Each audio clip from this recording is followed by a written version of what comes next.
Cherry ফুল দেখতে ভীষণ সুন্দর। জাপানি মেয়েদের সৌন্দর্যের রহস্য লুকিয়ে এই বিশেষ ফুলেই। বহু প্রাচীন কাল থেকেই রূপচর্চায় জাপানে ব্যবহার করা হয় চেরি ফুল। জাপানিদের কাছে চেরি ব্লসম একটি ক্ষণস্থায়ী এবং আভিজাত্যের প্রতীক।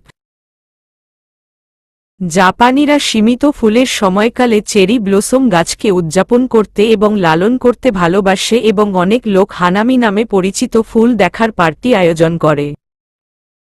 সেই দেশে চেরি ফুল সাকুরা নামে পরিচিত। জানুয়ারি থেকে মে পর্যন্ত জাপানে ফোটে এই চেরি ফুল। সবচেয়ে বেশি ফোটে মার্চ এপ্রিলে, যে কারণে সেখানে বসন্তের দূত বলা হয় চেরি ফুলকে। জাপানি শব্দ হানামির অর্থ সবাই মিলে চেরি ফুলের সৌন্দর্য উপভোগ করা। প্রতি বসন্তে স্থানীয় ও বিদেশি দর্শনার্থীরা জাপান জুড়ে উদ্যানগুলোতে চেরি ফুলের সৌন্দর্য উপভোগ করেন। জাপানিরা অধীর আগ্রহে অপেক্ষা করেন চেরি ব্লসম মৌসুমের আগমনের জন্য। লাখ লাখ পর্যটক এই সময়ে জাপান ভ্রমণে বের হন। আবহাওয়ার কারণে সব শহরে একই সময়ে ফুল ফোটে না। হরেক কিসিমের রঙের হলেও হালকা গোলাপি, প্রায় সাদা চেরি ফুলটিই সবচেয়ে বেশি জনপ্রিয়।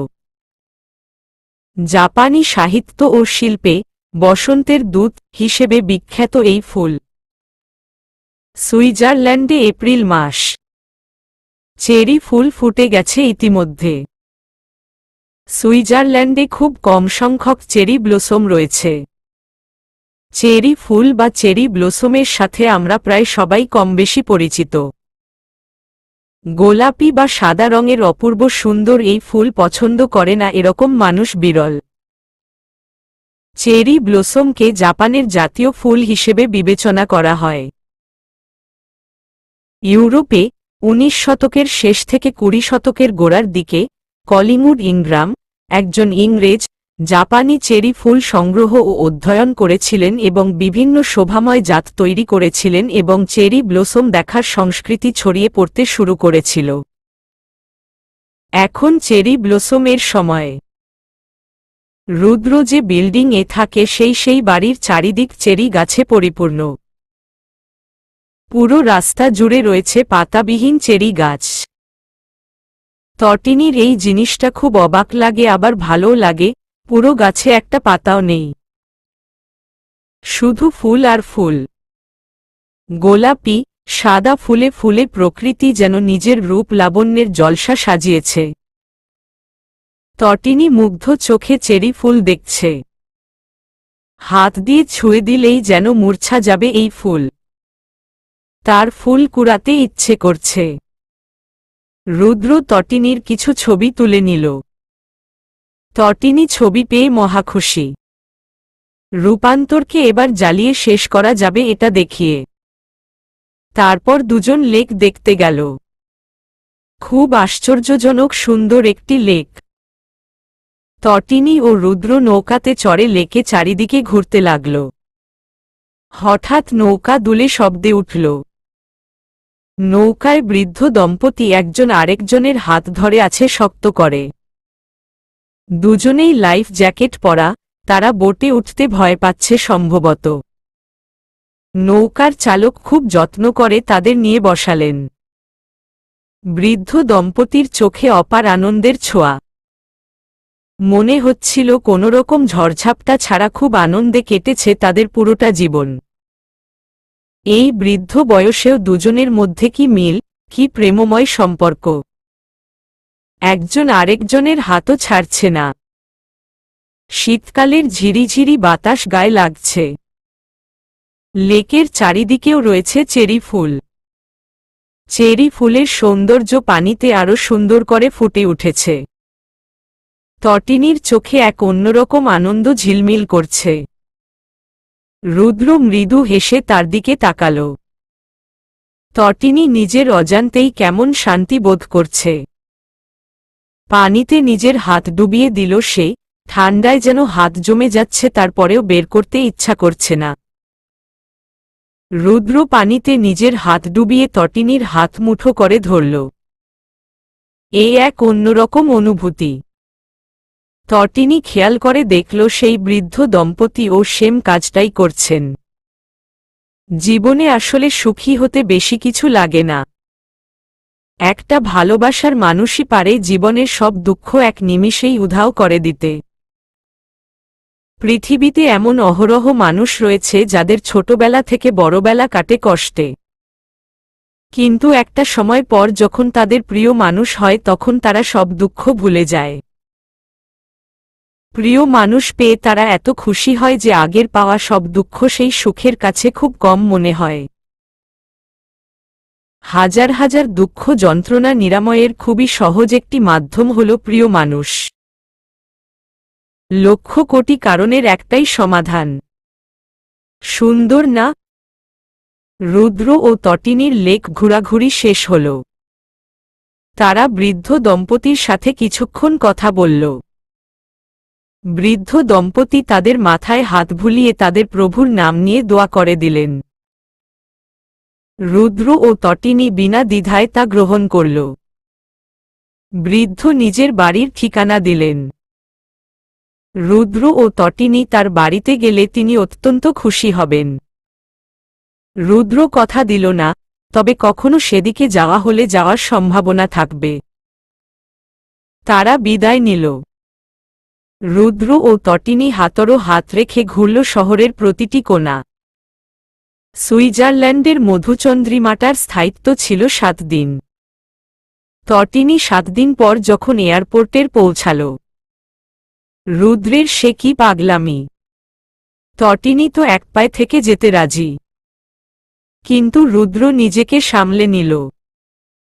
তটিনীর পড়াশোনা রয়েছে, বেঁচে থাকলে আবারও মধুচন্দ্রিমা হবে না হয়। বুকে পাথর বেঁধে তটিনীকে বিদায় দিলে সে। তটিনী চোখের জল মুছতে মুছতে বিমানে চেপে বসল। আর কবে দেখা হবে?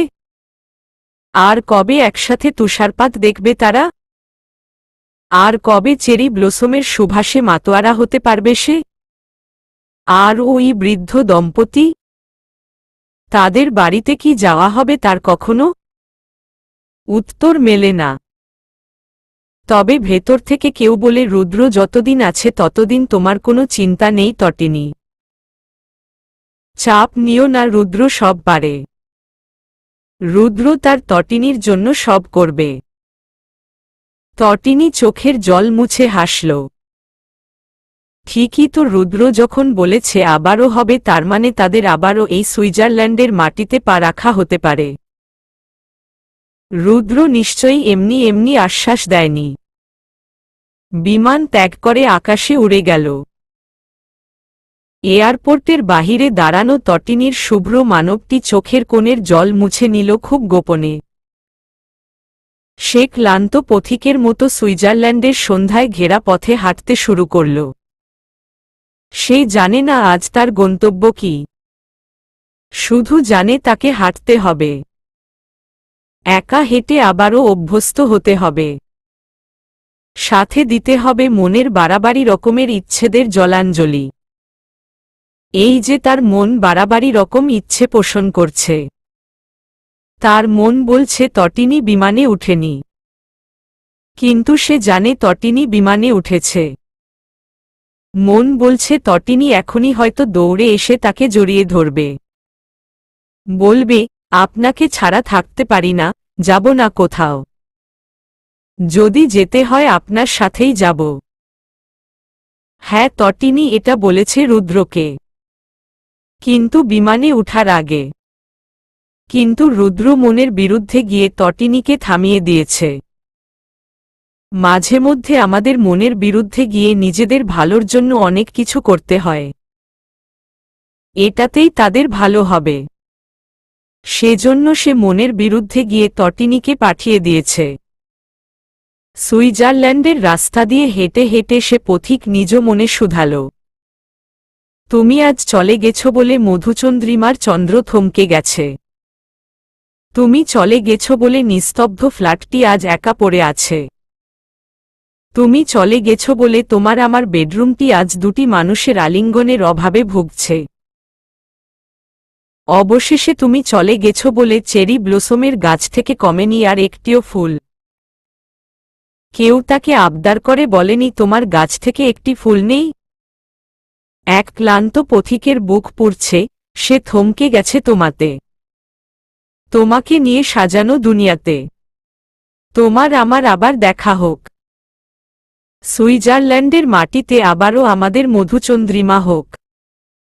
প্রিয় ঐশী, মে মাসের প্রথম সন্ধ্যা। চারিদিকে প্রকৃতির তাণ্ডবে অন্ধকার বিরাজ করছে। কারেন্ট নেই বলে জেনারেটর ব্যবহার করা হচ্ছে রুদ্রদের বাড়িতে। তটিনী পড়ার ফাঁকে একবার মোবাইল চেক করে নিল। রুদ্র কোনো মেসেজ দিল কি না সেটা সে পড়ার ফাঁকে বারবার চেক করছে। কিন্তু সে জানে রুদ্র কল করবে না এখন। পাক্কা পড়া শেষ হওয়ার পরই করবে। তটিনীকে বলে কয় পড়তে বসানো হয়েছে। জাতীয় বিশ্ববিদ্যালয়ে পড়েও বেচারির শান্তি নেই। পড়তে হবে মানে পড়তে হবেই, না হলে রুদ্র প্রাইভেটের পথ ধরবে, যেটা তটিনী একদমই চায় না। রূপান্তর পাবলিকে পড়ার সুবাদে পড়াশোনা নিয়েই আপাতত ব্যস্ত। এদিকে মিনহাজ মেডিকেল স্টুডেন্ট, সেজন্য বেচারার তো আরও দম ফেলার সময় নেই। ছুটি পেলে 3 জন ট্যুর দিবে না হয়, সেরকমই পরিকল্পনা তাদের। তটিনী যখন পড়ার পাট চুকিয়ে ফোন হাতে বসল তখন রাত 9টা। তখনও কারেন্ট আসেনি। বৃষ্টি কমলেও হাওয়া দিচ্ছে তীব্র বেগে। মোবাইল হাতে নিয়ে সে নিচে নামল। খাবার টেবিলে ঈশানী সব গুছিয়ে রাখছেন। একটু পরই হয়তো সবাইকে খেতে ডাকতেন। তটিনী চেয়ার টেনে বসল। ঈশানী চিন্তিত স্বরে বললেন, তোকে তো খাওয়ার জন্য সবসময়ই ডেকে আনতে হয়, আজ হঠাৎ নিজ থেকে চলে এসেছিস যে? তটিনী গোমরা মুখ বলল, এখন কি চলে যাব? তোমার ডাকার অপেক্ষা করব? ঈশানী চোখ দিয়ে শাসালেন, বড্ড বেশি কথা ফুটেছে। চুপচাপ খেয়ে উঠো। তটিনী প্লেটে খাবার নিয়ে সবার আগেই খেতে বসে গেল। খেয়ে দিয়ে নিজের রুমে চলে গেল আবারও। তার খাওয়ার পরই সবাই খেতে বসল। তটিনী যখন কলের অপেক্ষা করতে করতে ঘুমিয়ে পড়ল তখনই তার মোবাইল ফ্যান বিকট শব্দে বেজে উঠল। রিসিভ করে সে কানে ধরে রীতিমতো চিৎকার করল, আপনার এখন কল দেওয়ার সময় হল, আমার কাঁচা ঘুমটা ভাঙিয়ে দিলেন। এতক্ষণ কল দিলেন না, যেই না ঘুমিয়ে পড়লাম অমনি আপনার কল দেওয়ার জন্য হাত নিস্পিস করল না? রুদ্র গম্ভীর স্বরে বলল, তাহলে রেখে দেই? তটিনী ফুসফুস করল, আপনার এত বড় স্পর্ধা, আপনি কল রেখে দিতে বলেন? নতুন কেউ জুটিয়ে নিয়েছেন নাকি আমি চলে আমার পরপরই? রুদ্র রেগে বলল, নতুন কেউ জুটালে নিশ্চয়ই তোমাকে কল দিয়ে ডিস্টার্ব করতাম না। তটিনী দমে গেল, ঠিক আছে সরি, কি বলবেন বলুন। কি বলবো মানে? তোমার সাথে কি আমার বলাবলির সম্পর্ক? তাহলে কিসের সম্পর্ক? তুমি জানো না কিসের? না তো জানি না, আপনি জানিয়ে দিন রুদ্র ভাই। একদম ভাই বলবো না, আমি তোমার মায়ের পেটের ভাই হই না। তটিনী ভরকে গেল, আমি তো স্বভাবতই ভাই ডেকে ফেলেছি। সেটাও বলবে না, স্বভাব চেঞ্জ করো। তটিনী চিন্তিত স্বরে বলল, আপনার মুড এত হট কেন? আমার উপর চেঁচাচ্ছেন কেন? কি করেছি আমি? রুদ্র জোরে জোরে নিঃশ্বাস ছাড়ল, আমার তোমাকে চাই ঐশী। এখনই এই মুহূর্তে দিতে পারবে তোমাকে এখন? তটিনী হতভম্ব হয়ে কিছু সেকেন্ড চুপ থাকল। তারপর বলল, তো নিয়ে যান আবার, আমি তো এক পায়ে রাজি। রুদ্র অসহায় কণ্ঠে শুধালো, আমি এইবার আসলে আর তোমাকে ছাড়া কোথাও যাব না ঐশী। যেখানেই যাব তুমি সঙ্গে যাবে। তোমাকে ছাড়া প্রতিটা দিন মৃত্যুসম যন্ত্রণা দেয়। তুমি আমার বুকে লেপ্টে না থাকলে আমার দিন শুভ হয় না।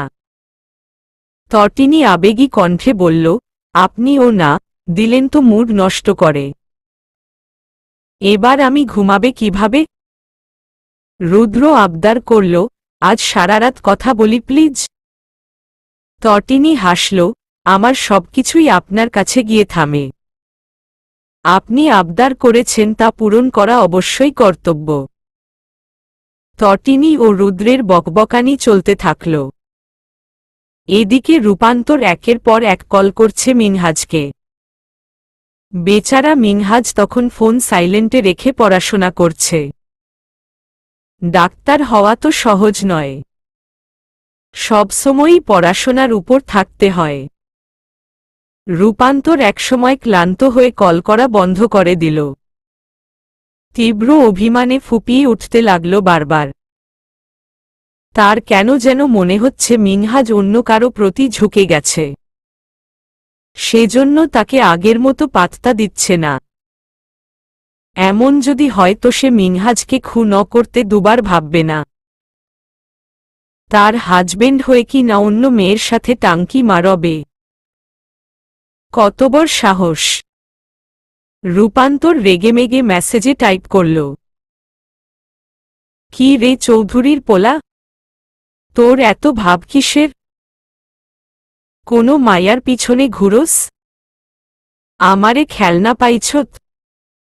মিনহাজ মেসেজটা সিন করল রাত 11টার পর। তখন রূপান্তর কাঁদতে কাঁদতে ঘুমিয়ে পড়েছে। এতগুলা কল ও এই মেসেজ দেখে সে বিস্ময় কথা বলতে ভুলে গেল। রূপান্তর এই প্রথম এমন করেছে। না হলে এতদিন ফর্মালিটির মতোই তাদের কথাবার্তা হতো, যেরকম একটা বন্ধুর সাথে হয়। আজ রূপান্তর কিসের একটা অদৃশ্য দেয়াল যেন ভেঙে দিল। মিনহাজের নিজেকে এবার সত্যিই কারো স্বামী মনে হল। মনে হল তার একজন মানুষ রয়েছে যার সাথে তীব্র ব্যস্ততার মাঝেও সময় বের করে কথা বলা উচিত। সে একটানা কল দিতে শুরু করল। তারপর মেসেজ করল, সরি গো, ভুল হবে না আর। আমি এখন থেকে তোমাকে সময় দিব প্রমিজ। আজকের মতো ক্ষমা করে দাও রূপ। ফোনের শব্দে রূপান্তরের ঘুম ছুটে গেছে। সে কল রিসিভ করে রেগে বলল, ক্যাডা তুই? এত কল দিচ্ছিস কেন? মাইয়া গো, মোবাইলে রাত্রে কল দেওয়া কোনো ধরনের মেনার্স?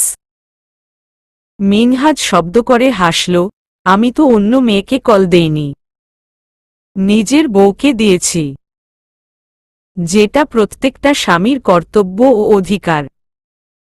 রূপান্তর স্কিনে চোখ ভুলিয়ে নিল, তুই এত রাত্রে কল দিচ্ছিস কেন? তোর কি বউ অন্য বেডার লগে পালিয়ে গেছে নাকি? মিনহাজ এবারও হাসল, তুমি সিলেটি ভাষা শিখে যাচ্ছ ধীরে ধীরে রূপ।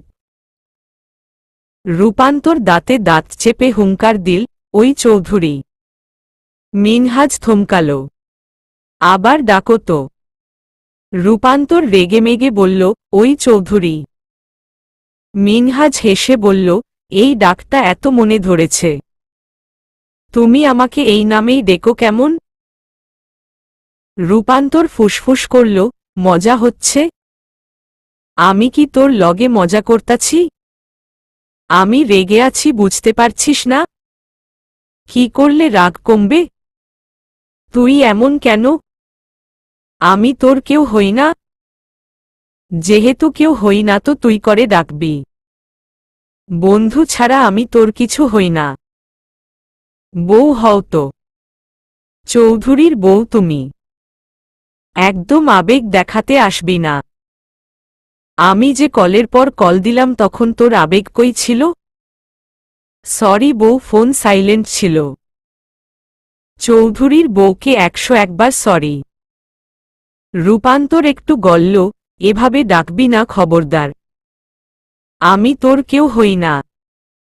তুমিই তো আমার সব রূপান্তর। আর ভুল হবে না তো? প্রথমবারের মতো ক্ষমা করে দাও। রূপান্তর আবেগী কণ্ঠে বলল, একদম ক্ষমা চাইবে না। আমি তোমাকে কখনোই ক্ষমা করব না। কেন? তুমি বরং ক্ষমা না চেয়ে তার পরিবর্তে আমাকে ভালোবাসো, দায় মিটিয়ে নাও নিজ থেকে। ঠিক আছে, তাই হবে বেগম। তারপর সব নিশ্চুপ। মিনহাজ ডাকল, রূপ। রূপান্তর হু বলল, তুমি কার বউ বলো তো? চৌধুরীর। তুমি এত আবেগী কবে থেকে হলে রূপ? আমি অবাক হয়ে হজম করতে পারছি না তো। বদহজম হতে পারে। রূপান্তর এবার হাসল, এখন তো এমন বলবেই। পটে গেছি না। মিনহাজ হেসে বলল, তুমি পটবে কেন? তুমি তো পটনি। আমি তোমাকে পটানোর কোনো চেষ্টাই করিনি। যেখানে তুমি আমার সেখানে তোমাকে পড়তে হবে কেন? তুমি তো আমারই রূপান্তর। চৌধুরীর বেগম তুমি। রূপান্তর বিস্মিত হল, তুমি এত রোমান্টিক কেমনে? আমি তো তোমাকে হাবাগোবা মজনু ভাবতাম। সবই ডাক্তারি পড়ার সাইড ইফেক্ট, তাই না? মিনহাজ হাসল, প্রতিটি পুরুষই তার একান্ত মানুষের কাছে অন্যরকম হয় আমার বেগম। মাস পেরিয়ে বছর ঘুরেছে। তটিনী অনার্স প্রথম বর্ষের পরীক্ষা দিয়ে দ্বিতীয় বর্ষে পড়ছে। রূপান্তরও সেম। বাদ যায়নি মিনহাজও। সে এমবিবিএস দ্বিতীয় বর্ষে। মার্চ মাস। রমজান শুরু হবে। চারিদিকে রমজানের পবিত্রতা ছড়িয়ে পড়েছে। প্রত্যেক মুসলমান অপেক্ষা করছেন রমজানের জন্য। তার মধ্যে একদিন তটিনীদের বাড়ি থেকে বের হল দুটো কালো টয়টো কার। বাড়ির একটা মানুষও বাদ যায়নি। গাড়ি দুটো এসে থামল এয়ারপোর্টের সামনে। জাঁকজমকপূর্ণ পোশাক সবার। তারা অধীর আগ্রহে অপেক্ষা করছে বহু পরিচিত একটা মুখের। ঘণ্টা পেরোতেই সেই মুখ দেখতে পেল সবাই। তটিনী হাতের ফোন নিয়ে দৌড়ে গেল। মুহূর্তেই শূন্যে ভাসল তার পা। ব্যক্তিটি তাকে সর্বশক্তি দিয়ে বুকের সাথে মিশিয়ে নিয়েছে, আশেপাশে খেয়াল না করে পুরো মুখশ্রীতে ঠোঁট ভুলিয়ে নিচ্ছে তৃষ্ণার্থ পথিকের মতো। রাজ ও তুরফান একে অপরের দিকে তাকিয়ে কুটিল হাসল। বলল, এবার আগের মতো ওদের জ্বালাতে পারবো ভাই। রুদ্র ভাই, ইজ কাম ইন ব্রো। তটিনীকে এক হাতে জড়িয়ে ধরে আরেক হাত দিয়ে ব্যাগপত্র ভর্তি চাকা ঘুরিয়ে এসে এগিয়ে এলো সামনে।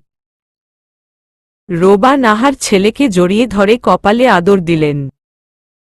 মাথায় হাত ভুলিয়ে আওড়ালেন, আমার রুদু, বাবা আমার। রুদ্র বাবাকে জড়িয়ে ধরল। তাহসিন ইরফানের চোখে জল এসে গেল। চোখের পানি মুছে ছেলেকে আগলে নিলেন বুকে। বললেন, বড় হও বাবা। তোমার এই সাফল্যে আমরা গর্বিত। বাবাকে ছাড়িয়ে যাবে এবার? তাই তো। রুদ্র মাথা নাড়িয়ে বলল, তুমি তো তুমিই বাবা। তোমাকে ছাড়াতে পারবো না। কিন্তু নিজের মতো অবশ্যই ভালো কিছু করে দেখাব। রুদ্র ঈশানীকে সালাম দিল। ঈশানী মুখে হাত ভুলিয়ে দিলেন। তাহের ইফফাত বুকে জড়িয়ে নিলেন।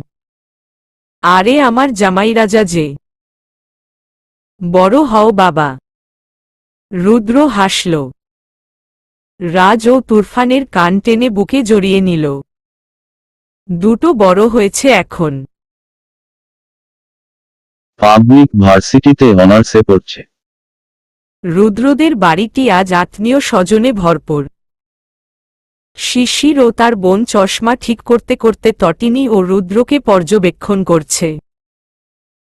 এতদিনের গুজব যে সত্যি তা তারা টের পাচ্ছে। এই দুটো তলে তলে বিয়ে করে বাসরও যে সেরে ফেলেছে তাতে তাদের কোনো সন্দেহ নেই। শিশির গম্ভীর হল, আমি ভেবেছিলাম একটু চান্স নিব, কিন্তু রুদ্রব্রত আমার থেকেও এগিয়ে বোন। শিশিরের বোন চশমা ঠিক করে বলল, তোর গার্লফ্রেন্ডের কি হলো? সে থাকতে তটিনি কেন? শিশির মন খারাপ করে নিরীহ স্বরে বলল, কোনো ইয়াং মেয়ের বিয়ে হলে আমার দুঃখ হয় বোন। ওরা কেন আমাকে রেখে বিয়ে করবে? রীতিমতো বুকে ব্যথা করছে দেখ। শিশিরের ন্যাকামতে তার বোন পাত্তা দিল না। বেচারি মনে মনে রুদ্রকে একটু আকটু পছন্দ করত, কিন্তু তা প্রকাশ করলে এখন তার ভাই তাকে বাসসহ বাসছাড় উপহার দিবে। রাতে বিরাট আয়োজন হল, ছাদে আড্ডা হল অনেকক্ষণ। তারপর এলো ঘুমানোর পালা। রুদ্র যেন এটারই অপেক্ষা করছিল। সবার অগোচরে তটিনীকে টেনে নিয়ে দরজা বন্ধ করে দিল। বহুদিনের তৃষ্ণা নিবারণের চেষ্টায় মত্ত হল দুজন। রাত 2টোর দিকে যখন তটিনী রুদ্রের উন্মুক্ত বুকে লেপ্টে ঘুমোচ্ছে, রুদ্র তখন একদৃষ্টিতে তাকিয়ে তার সর্বনাশিনীকে দেখছে। মাঝে মধ্যে ঠোঁট ভুলিয়ে দিচ্ছে পুরো মুখশ্রীতে। এই দেখার শেষ হবে না কখনো। রুদ্রের মন ভরে না, তার শুধু দেখে যেতেই ইচ্ছে করে। এই মেয়েটা একসময় তাকে অনেক জ্বালিয়েছে, পুড়িয়েছে দিনরাত নিজের অজান্তে। রুদ্র কত শত রাত বুকে ব্যথায় ঘুমাতে পারেনি। তার মন শুধু এই একটি মেয়েকেই কাছে চাইত। তারপর বহু বহু প্রতীক্ষার পর সে মেয়েটিকে আচমকা নিজের সাথে জুড়ে নিল। ভালোবাসার চাদরে মুড়িয়ে নিজের করে নিল সেদিনই।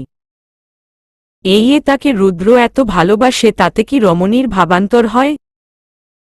সে তো দিনরাত এক প্রহর ভালোবাসার কথা বলে 11 প্রহরই ঝগড়া করতে ব্যস্ত। কিন্তু তাতে রুদ্রের মন্দ লাগে না। তটিনীর ঝগড়াতেও সে ভালোবাসা খুঁজে পায়। এই আজ সে এলো। মেয়েটা সারাক্ষণই তার আশেপাশে বসেছিল, যেন রুদ্র তাকে শর্ত দিয়েছে আমার কাছ থেকে একদম সরবে না। কিন্তু রুদ্র কিছুই বলেনি। নিজেও সুযোগ খুঁজেছে ভালোবাসার। ভালোবাসাটা হঠাৎ করেই হয়ে যায়। কার কখন কবে কার সাথে ভালোবাসাবাসী হবে কেউ বলতে পারে না। রুদ্রও বলতে পারেনি। কবে কিভাবে ভালোবেসেছে সে নিজেও জানে না। সে শুধু জানে সে ভালোবাসে। এই ভালোবাসা যুগ যুগ ধরে চলুক। রুদ্র শুধু এই এক রমণীকেই ভালোবেসে যেতে চায় যুগের পর যুগ। ভিডিও কলে কানেক্টেড রূপান্তর ও মিনহাজ। মিনহাজ বইপত্র গুছিয়ে বিছানায় শুয়ে পড়ল। গভীর চোখে রূপান্তরের দিকে তাকিয়ে বলল, ঘুমাবে না? রূপান্তর মন খারাপ করে বলল, রুদ্র ভাই আজ দেশে এসেছেন। তুই জানিস তটিনী আমাকে সেই যে সকালে এটা জানিয়ে উধাও হয়েছে তার আর কোনো খবর নেই। একবার ফোন পর্যন্ত করল না। মিনহাজ হেসে বলল, আজকের দিনটা ওর একজনের সাথেই কাটানো উচিত। সেজন্য ও তোকে কোনোরকম ফোন কল করছে না। যেদিন তোরও এমন দিন আসবে সেদিন তুই ও সেই মানুষটা ছাড়া আর কারো কথা ভাববি না। বুঝেছিস? তুই সবজান্তা নাকি? মিনহাজ হাসল, সবজান্তা কি না জানি না, তবে আমি যা বলেছি রিয়েলিটিই বলেছি। রূপান্তর গাল ফুলাল। মিনহাজ মুচকি হাসল, আয় তোর গালটা টেনে দেই। চুপ কর বেয়াদব। আমি বেয়াদব? বেয়াদবির কি করেছি তোর সাথে? রূপান্তর অবাক হয়ে বলল, করিসনি? মনে কর শয়তান। কি করেছি? তুই আমাকে চুমু খাসনি? কবে কখন? ওরে হারামি, তোদের বাড়িতে যেই কাহিনী করলি। আবার ভালো সাজস। খবিস কোথাকার। মিনহাজ হাসল, ওটা তো আমি করিনি, তোর বর করেছে। তুই কে তাহলে? আমি তো তোর বন্ধু, তাই না? রূপান্তরের মাথা ঘুরে গেল, তাহলে আমার বোরটা কে? যে তোকে সেদিন চুমু খেয়েছিল সে। রূপান্তর রেগে গেল, মজা নিবি না শয়তান। মাথা ঘুরাচ্ছে। আচ্ছা নিলাম না। মিনহাজ ও রূপান্তরের খুনসুটি চলতে থাকল। রাত এভাবেই চলবে তাদের। ভোর 7টায় তটিনীর ঘুম ভেঙে গেল। রুদ্র তখন গভীর ঘুমে। তটিনীকে শক্ত করে আগলে রেখে ঘুমাচ্ছে সে। তটিনী উঠতে গিয়ে পারল না। রুদ্রের শক্ত বাঁধনে আটকা পড়ল। রুদ্রের কপালের চুলগুলোতে হাত ভুলিয়ে সে একদৃষ্টিতে তাকিয়ে রইল। কতদিন পর মানুষটা তার পাশে। কতদিন পর তাকে আবারও উষ্ণ আলিঙ্গনে আবদ্ধ করেছে। তটিনীর নিজেকে সর্বসুখী মনে হচ্ছে। মনে হচ্ছে তার কোনো দুঃখ নেই, কোনো মন খারাপ নেই। প্রিয় মানুষকে পেয়ে গেলে মন খারাপ নাই হয়ে যায়। মন খারাপের একমাত্র ঔষধ প্রিয় মানুষ। তটিনী হাত বাড়িয়ে মোবাইল হাতে নিল। রূপান্তরকে একটি মেসেজ পাঠিয়ে পুনরায় চোখ বন্ধ করে নিল। ঘুম ধরা দিল আবারও। রাজ ও তুরফানের মস্তিষ্কে শয়তানি কিলবিল করছে। দুজন হাতে ফটকা নিয়ে ঘুরছে। উদ্দেশ্য যেকোনো সময় রুদ্রের দরজার সামনে ফাটিয়ে দেওয়া। বাড়ির সবার অগোচরে কাজটা করতে হবে, না হলে বাঁশ খেতে হবে। রুদ্র নিজে সেই বাঁশ উপহার দিতে দ্বিধা করবে না। বহু সময় পর দুজন সুযোগ পেল। রুদ্রের দরজার সামনে ফুটিয়ে দিল বাজি। ঠাস করে শব্দ হল। ঈশানী রান্নাঘর থেকে দৌড়ে বের হলেন। কি হলো বলে হৈ হৈ পড়ে গেল। রুদ্র নিচ থেকে কাপড় তুলে পরে নিল। তটিনীকে ওয়াশরুমে গিয়ে ফ্রেশ হতে বলে নিজে দরজা খুলে বের হল। দরজার সামনে ফটকা দেখে তার বুঝতে বাকি নেই কাজটা কাদের। কিন্তু বাড়ির কারো সামনে তা সে প্রকাশ করল না। বলল, আমিই করেছি এটা। ঈশানী চলে গেলেন। রুদ্র ঘর ছেড়ে বের হল। দুটো পাজিকে আজ সে দেখে নিবে। রমজান শেষে ঈদ আবারও কড়া নাড়ছে দরজায়। সেই 2 বছর আগে ঈদ পালন করেছে একসাথে তারা। আবারও এখন থেকে একসাথে পালন করতে পারবে বলে তটিনীর খুশির অন্ত নেই। ঈদের শপিংয়ের সাথে সাথে বিয়ের শপিং ও কমপ্লিট। ঈদ পরপরই তাদের আনুষ্ঠানিক বিয়ে। আজ চাঁদ রাত।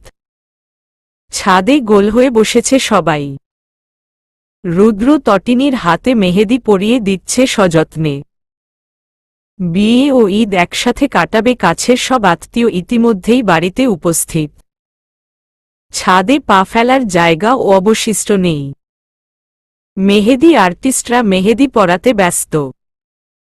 তটিনী সবার প্রথমে রুদ্রের হাত থেকে মেহেদি পরে নিচ্ছে। রুদ্র সুন্দর করে নিজের নাম আর্ট করে দিয়েছে। তটিনী চাঁদের মতো হাসল। রুদ্র মুচকি হেসে বলল, আমার চাঁদকে আকাশের চাঁদের মতো সুন্দর লাগছে। তটিনী লজ্জা পেল। আলগোছে রুদ্রের কাঁধে মাথা রাখল। রুদ্র কপালে ঠোঁট ভুলিয়ে নিল সবার আড়ালে। তটিনীর মেহেদি পরা হাত নিজের হাতের উপর রাখল। কিছু মনে পড়তেই পকেট হাতড়ে বের করল কিছু। তটিনী তাকিয়ে দেখল বেলিফুলের মালা। কিছুটা শুকনো। রুদ্র হেসে বলল, বিকালে কিনেছিলাম, পকেটই রয়ে গেছে এতক্ষণ। তটিনীর এলোমেলো চুলের এলোমেলো কোপাতে রুদ্র সযত্নে মালা পরিয়ে দিল। তটিনীর মাথা পুনরায় নিজের কাঁধে ফেলে হাতের উপর হাত রেখে দুজন দুজনের দিকে তাকিয়ে রইল অপলক। ছাদে সবাই মেহেদি পরতে ব্যস্ত। তাদের দিকে বিশেষ কেউ খেয়াল করছে না। আর করলেও কিছু হবে না। সবই তাদের কাজিন মহল। বড় কেউ নেই। তটিনীর মায়ের দূরসম্পর্কের এক বোন রয়েছে। তিনিও উপস্থিত আছেন এই বাড়িতে। সেই মহিলার এক ছেলে ও এক মেয়ে, বয়সে তটিনীর থেকে ৩ বছরের বড়। মেয়েটির নাম ইরাবতী আফনান। তটিনীদের কানে ইদানিং খবর আসে মেয়েটি কোনো এক হিন্দু ধর্মের ছেলের সাথে সম্পর্কে রয়েছে। সেই ছেলেটি ইরাবতীর ভাই ইয়াস আফনানের ভার্সিটির বন্ধু ছিল। বর্তমানে ভালো পর্যায়ের চাকরি করছে। এই যে এখনো ইরাবতীকে ছাদের এক কোণে মুঠোফোন কানে ধরে ফিসফিস করতে দেখা যাচ্ছে। ওপর পাশের ব্যক্তিটি তার ভাইয়ের বন্ধু মহেন্দ্র চক্রবর্তী ছাড়া কেউ নয়। তটিনী ১০০% নিশ্চিত এ বিষয়ে। রুদ্র তটিনীকে ভাবনা থেকে বের করল। বলল, কি এত ভাবছ? তটিনী ঠোঁট উল্টে বলল, ভালোবাসায় কি ধর্ম প্রাধান্য পায় রুদ্র? রুদ্র জিহ্বা দ্বারা ঠোঁট ভিজিয়ে নিল। একদমই না। ধরো তুমি রাস্তায় একটা পথশিশুকে ভালোবেসে খাবার দিলে, সেটা দিতে কখনোই ধর্ম দেখতে হবে না। আমি এই ভালোবাসার কথা বলিনি গো। রুদ্র ভ্রু কুঁচকে বলল, তাহলে? আম্মুর দূর সম্পর্কের বোন আছে না? তার এক ছেলে ও এক মেয়ে, ইয়াস ও ইরাবতী। ইরাবতী আপু ইয়াস ভাইয়ের ভার্সিটি জীবনের বন্ধু মহেন্দ্র চক্রবর্তীকে ভালোবাসে। তাদের মধ্যে সম্পর্কও রয়েছে। আপনি জানেন না? রুদ্র লম্বা শ্বাস ছাড়ল। কানে তো অবশ্যই এসেছে, তবে সবাই তা মনে মনেই রেখেছে। যাদের মেয়ে তাদেরই এ বিষয়ে পদক্ষেপ নেওয়া জরুরি, আমাদের না। তবে এই বিষয়ে ধর্ম অবশ্যই প্রাধান্য পাবে ঐশী। সেটা যদি হয় আমাদের ইসলাম তো সবার আগে তাকেই রাখতে হবে। তবে হ্যাঁ, আমাদের ধর্মের অনেক মানুষই ভিন্ন ধর্মের মানুষকে বিয়ে করে থাকেন। সেটা যার যার নিজস্ব ব্যাপার। সে কিভাবে সেটা হ্যান্ডেল করে বিয়ে করবে সেটাও তার ব্যাপার। তবে এসবে কিন্তু অনেক সাফার করতে হয়। পরিবার একসময় মেনে নিলেও সমাজ ছাড় দেয় না। তবে কি ইরাবতী ও মহেন্দ্রের ভবিষ্যতে বিচ্ছেদ রয়েছে? রুদ্র হাসল। সেটা তো তুমি আগে থেকে বলতে পারবো না। ভাগ্য কখন কাকে কোনো দিকে নিয়ে যাবে কেউ জানে না। তবে সব সম্পর্কে যেমন বিচ্ছেদ হয় তেমনি পূর্ণতাও পায়। যেমন তোমার আমার নামহীন মৌন সম্পর্ক পূর্ণতা পেল। বুঝেছ? তটিনী মাথা নাড়াল। তখনই তাদের দিকে ইরাবতীকে এগিয়ে আসতে দেখা গেল। সে এসে রুদ্রের পাশে বসেছে। তটিনী ও রুদ্রের দিকে তাকিয়ে বলল, match for each other bro. তোমাদের দুজনকে দারুণ মানিয়েছে। রুদ্র হাসল, থ্যাংক ইউ ডেয়ার। তটিনী ইরাবতীর দিকে অপলক তাকিয়ে রইল। ইরাবতী তটিনীর হাতের দিকে তাকিয়ে বলল, তুমি তালুতে নাম লিখে বসে আছো। এসো আমি তোমাকে মেহেদি পরিয়ে দেই। রুদ্র উঠে দাঁড়াল, তোমরা মেহেদি দাও, আমি নিচ থেকে ঘুরে আসছি। রুদ্র চলে যেতেই ইরাবতী তটিনীর হাতে মেহেদি পরিয়ে দিতে লাগল। তটিনী তখনও ইরাবতীর দিকে অপলক তাকিয়ে আছে। ইরাবতী সেটা খেয়াল করে বলল, কি দেখছো এভাবে? তুমি কিভাবে সমাজ পরিবারের বিরুদ্ধে গিয়ে অন্য ধর্মের কাউকে ভালোবাসলে আপু? তটিনী মুখ ফসকে বলে ফেলল। ইরাবতীর হাত থেমে গেল। তটিনী থমথমে গলায় বলল, সরি আপু, আমি এটা বলতে চাইনি। ইরাবতী চমৎকার করে হাসল। নিজের মুঠোফোন গেটে বের করল সুদর্শন এক দেবতার মতো পুরুষের ছবি। তটিনীর দিকে স্কিন ধরে বলল, দেখো তো কেমন? তটিনীর বিস্ময় চোখ বড় বড় হয়ে গেল। এত সুন্দর কোনো পুরুষ হয়? এই ছেলেটিকে কি মায়াবতা বলা উচিত নাকি রূপবতা? এবার তটিনী বুঝতে পারল। কেন ইরাবতী সবার বিরুদ্ধে গিয়ে এই এক ছেলেই ভালোবেসে চলেছে? এমন ছেলেকে কোনো মেয়েই রিজেক্ট করবে? যদি ছেলেটা নিজ থেকেই প্রপোজ করে? তটিনী শুনেছে মাহেন্দ্র নিজ থেকে ইরাবতীকে প্রপোজ করেছিল। সব মেয়ের রাতের ঘুম হারাম করে দেওয়া পুরুষের মধ্যে ইরাবতী নিজেকে আটকে গেছিল। সেজন্য হয়তো প্রপোজাল রিজেক্ট করতে পারেনি। সুযোগ হাতছাড়া না করে কাজে লাগিয়ে ফেলল। ইরাবতী স্কিন অফ করে বলল, কেমন দেখলে? আমার সাথে মানাবে তো? তটিনী ইরাবতীর মুখশ্রীতে চোখ ভুলিয়ে বলল, কেন যেন মনে হচ্ছে এই মায়াবতা ছেলেটিকে শুধুমাত্র তোমার সাথেই মানাবে ইরাবতী আপু। তুমি নিশ্চয়ই ধর্ম নিয়ে ভাবছ?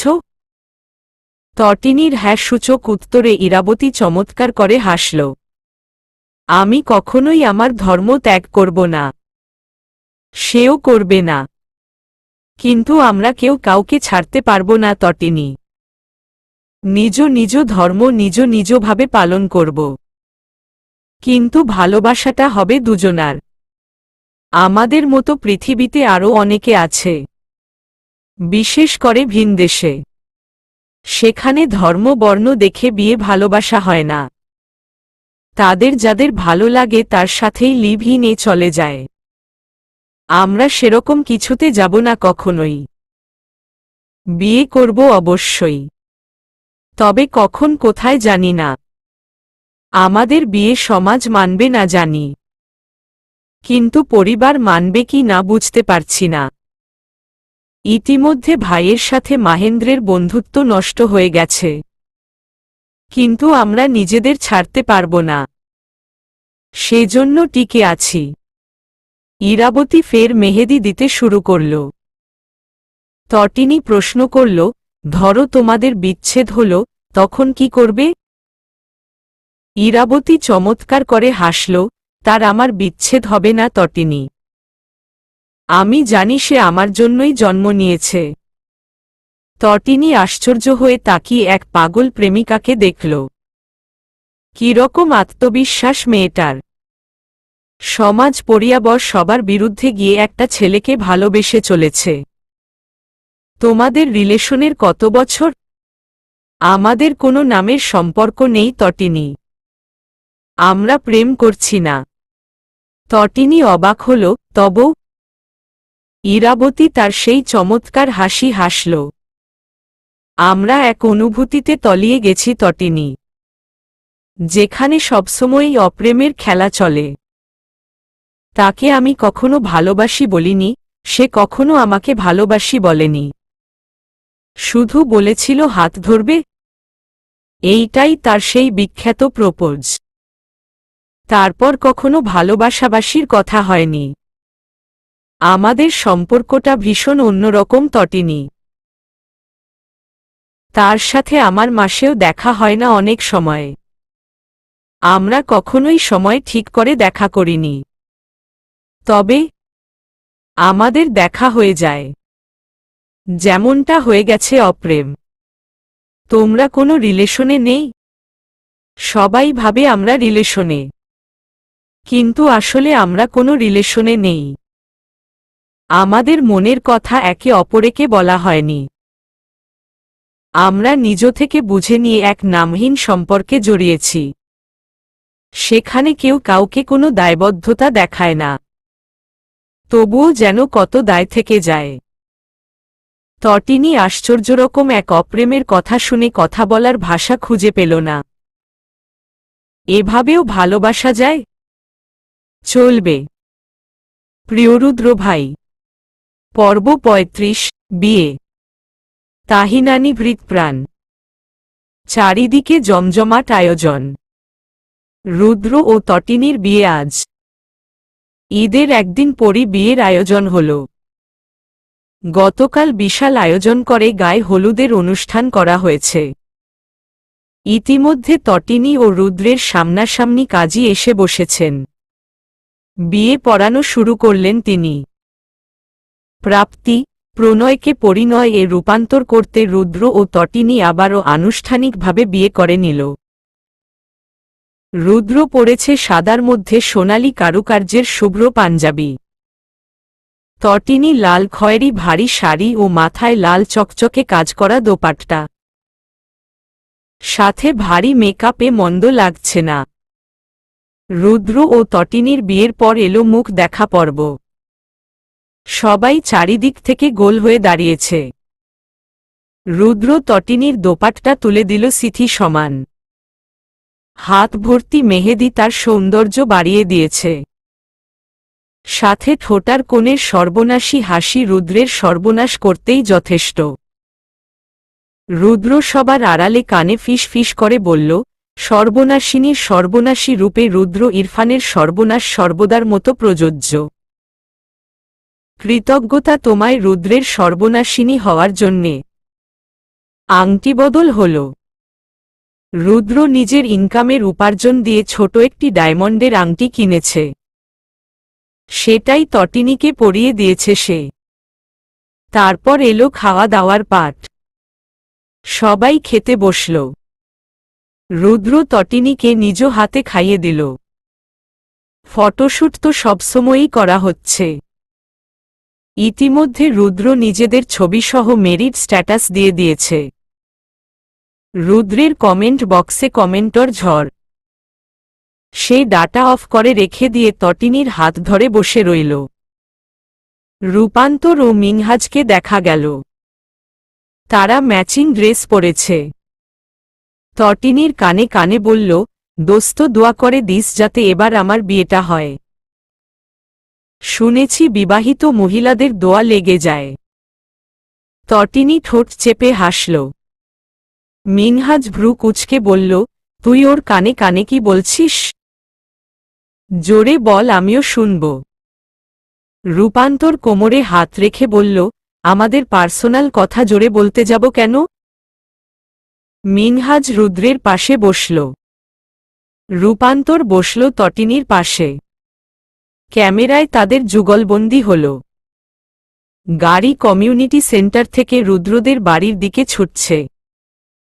আজ থেকে তটিনী পার্মানেন্টভাবে রুদ্রের ঘরের রানী হয়ে গেল। রুদ্রের ঘরের সবকিছুতেই এখন তটিনীর অধিকার। আজ থেকে আর কাউকে লুকিয়ে কাছাকাছি আসতে হবে না। আজ থেকে সবাই জানল তটিনী ইফফাত ঐশীর বসবাস একমাত্র রুদ্র ইরফানের বুকে। আজ থেকে সবাই অবগত হল রুদ্র ইরফানের একমাত্র ও শুধুমাত্র একজনই, আর সে তার প্রিয়তমা ঐশী। ফুলে সজ্জিত বিছানায় দোপাট্টার আড়ালে মুখ লুকিয়ে বসে আছে তটিনী। রুদ্র, রূপান্তর ও মিনহাজ সহ দরজা আটকে রাখা বাকিদের সামলে ভেতরে ঢুকল রাত 12টার পর। তটিনীর তখন ঘুম চলে এসেছে চোখে। রুদ্র ধীর পায়ে এগিয়ে গেল। দোপাট্টা তুলে মুখ তুলে চোখ ভরে দেখল। তটিনীর ঘুম জড়ানো চোখের দিকে তাকিয়ে হাসল। ঘুম পেয়েছে? হু, ঘুমিয়ে পড়তে। উহু, আজকের রাতটা তো বারবার ফিরে আসবে না। ঘুমিয়ে নষ্ট করতে চাই না। রুদ্র হাসল পুনরায়। তটিনীর কপালে গাঢ় করে ঠোঁট ছুঁয়ে দিল। তটিনী বুকে ঢলে পড়ল। রুদ্র শক্ত করে নিজের সাথে জড়িয়ে নিল। চুলের ভাঁজে ঠোঁট চেপে ধরে বসে রইল দীর্ঘক্ষণ। আমি দেখেছি, পেয়ে গেলে পুরনো হয়ে যায় বলে আগের মতো ভালোবাসে না। কিন্তু আপনি সেই ধারণা পাল্টে দিয়ে আমাকে ভালোবাসতে বাধ্য করলেন। তুমি আমার কাছে কখনোই পুরনো হবে না ঐশী। তুমি আমার কাছে সবসময়ই একই থাকবে। রুদ্র ইরফানের বউ হয়ে সারা জীবনই আমার বুকের মধ্যে বিচরণ করবে। তোমার জায়গা আমার বুকে সবসময়ই থেকে যাবে ঐশী। সেটা কখনোই পরিবর্তন হবে না। ভালোবাসা দেহ দেখে না ঐশী। সেজন্য তুমি কখনোই পুরনো হবে না। যখন তোমার আমার শরীরের প্রয়োজন হবে না তখন আমি তোমাকে মনের টানে কাছে টানব। ভালোবাসার চাদরে মুড়িয়ে রাখা যায় হাতে হাত রেখেও। বুঝতে পেরেছ? হু। আর যাদের কাছে পুরনো হয়ে যায় তারা আসলে ভালোবাসেনি। প্রেম আর ভালোবাসা আলাদা জিনিস ঐশী। প্রেমে শরীর আবশ্যক। ভালোবাসায় প্রিয় মানুষের বিশ্রী মুখটাও সর্বোচ্চ সৌন্দর্যের অধিকার বহন করে। তুমি আমি যখন বৃদ্ধ হব, তখন আমাদের একজন মানুষের প্রয়োজন হবে। কথা বলার মানুষ। আমি তোমার সেই মানুষ হব, আর তুমিও আমার সেই মানুষই হবে। এটাই ভালোবাসা। তটিনী মুগ্ধ হয়ে কথাগুলো শুনল।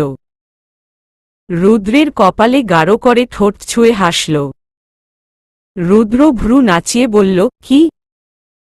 তটিনী ফতাফত রুদ্রের বক্ষস্থলে ওষ্ঠদয় ডোবাল। রুদ্র শিহরিত হল। তটিনী চুলের সিথিতে ওষ্ঠ ছুঁয়ে দিয়ে বলল, কাপড় চেঞ্জ করে নাও, আমরা বের হব তো। তটিনী ও রুদ্র কাপড় চেঞ্জ করল। তটিনী সাদা জামদানি শাড়ি পরেছে। রুদ্র সাদা শার্ট। সবার অগোচরে দুজন বের হয়ে গেল বাড়ি থেকে। রুদ্র তার সেই বাইকটায় তটিনীকে নিয়ে চেপে বসল, যেটাতে বসে জীবনের কত শতবার তটিনীকে নিয়ে ঘুরে বেরিয়েছে সে। রুদ্র তার সেই মন খারাপের সময় চলে আসা জায়গায় এসে বাইক থামাল। সরোবরে গোলাপি রঙের শাপলা ফুলে আজও ভরপুর। সিঁড়িতে এসে বসল দুজন। তটিনী পা পানিতে ডুবিয়ে বসল। রুদ্র ফিসফিস করল, এই জায়গায় আমরা শেষ কবে এসেছি মনে আছে? হ্যাঁ, আপনি বিদেশে যাওয়ার পূর্বের দিন। এটা না বলে বলতে পারতে, তোমার আমার প্রণয়লিঙ্গনের দিন। তটিনী রুদ্রের বাহুতে চাপড় মারল। রুদ্র শরীর দুলিয়ে হাসল। তটিনীর চুলের ভাঁজে গুজে দিল সদ্য সরোবর থেকে নেওয়া শাপলা। তটিনীর সৌন্দর্য বৃদ্ধি পেল রুদ্রের চোখে। তটিনীর কোমর চেপে নিজের উরুতে বসাল। চুলের ভাঁজে নাক ডুবিয়ে বসে রইল দীর্ঘক্ষণ। চাঁদের আলো ঠিকরে পড়ছে সরোবরের পানিতে। রুদ্র বসার আগে মোবাইল সেট করতে ভুলেনি। ভিডিও থেকে স্ক্রিনশটের মাধ্যমে সুন্দর সুন্দর ছবি নিয়ে নিল। তটিনী মুখে হাত দিয়ে বলল, এত সুন্দর। সে রুদ্রের আইডিতে ঢুকে নিজে পোস্টসহ স্টোরি দিল। ক্যাশন দিল, একটি নির্জন সরোবরের পাড়ে শাপলা ফুলের সুবাসের মায় শুভ্রের মায় জড়ানো দুজন প্রকৃতি প্রেমী। রুদ্র হাসল। সুইজারল্যান্ডে যাবে নাকি মধুচন্দ্রিমায়? তটিনী গলা জড়িয়ে ধরল, যাওয়া যায়। রুদ্র নাকে নাক ঘষল। তার আগে বাংলাদেশের মধুচন্দ্রিমা সেরে নেই? রুদ্রের কোলে করে তটিনী শহরের নির্জন রাস্তার মধ্যে ঘুরে বেড়াল। ফজরের আগে দুজন এসে পৌঁছাল বাড়িতে। রুদ্র কানের কাছে মুখ নিয়ে ফিসফিস করল, এবার আমার প্রেম প্রেম পাচ্ছে বউ। আজ রূপান্তর ও মিনহাজের ঝগড়া হয়েছে। রূপান্তর প্রস্তাব রেখেছিল তারা পরিবারকে জানিয়ে বিয়ে করে নিবে। কিন্তু মিনহাজের এক কথা, আগে স্বাবলম্বী হই, তারপর বিয়ে। কিন্তু রূপান্তর মানতে নারাজ। তটিনীর বিয়ে দেখে তার মাথাতে বউ সাজার ভূত চেপেছে। সুতরাং সে হুমকি দিয়েছে, হয় তুই বিয়ে কর, নয়তো আমি অন্য কাউকে বিয়ে করে হলেও বউ সাজব। রূপান্তরের এহেন হুমকিতে মিনহাজের মাথায় হাত। কোনো সমস্যার মধ্যে ফেলল রূপান্তর তাকে। চিন্তায় তার মাথা ঘুরছে। রূপান্তরকে অনলাইনে পাওয়া যাচ্ছে না, ফোনও তুলছে না। তাকে ফেলে বউ সাজার উদ্দেশ্যে অন্য কাউকে বিয়ে করে ফেলেনি তো? রূপান্তর ফোন তুলল ফজরের পর। ঘুম জড়ানো কণ্ঠে বলল, বাসর টাসর সেরে তোর ফোন তুললাম, কি বলতো তোর দুলাভাই বেশিই রোমান্টিক, সেজন্য সহজে ছাড়ল না। মিনহাজের কান দিয়ে ধোঁয়া বের হতে লাগল। চোখে মুখ দিয়ে যেন আগুন বের হচ্ছে। চিৎকার করল, তোকে আমি খুন করে ফেলব রূপ। মিনহাজের মোবাইল ছিন্ন বিচ্ছিন্ন হয়ে ছড়িয়ে আছে মেঝেতে। রাগে মোবাইলের এই হাল করেছে সে। রূপান্তরকে সামনে পেলে না জানি কি করবে। এদিকে বেচারি রূপান্তর শায়েস্তা করতে ভুলভাল বলেছে। মিনহাজ সেটা সিরিয়াসলি নিয়ে যে এভাবে রিয়েক্ট করবে সেটা সে ভাবেনি। তার এখন নিজেরই মাথা ঘুরছে, না জানি সকাল হলে তার কপালে কি ঘটে যায়। চলবে।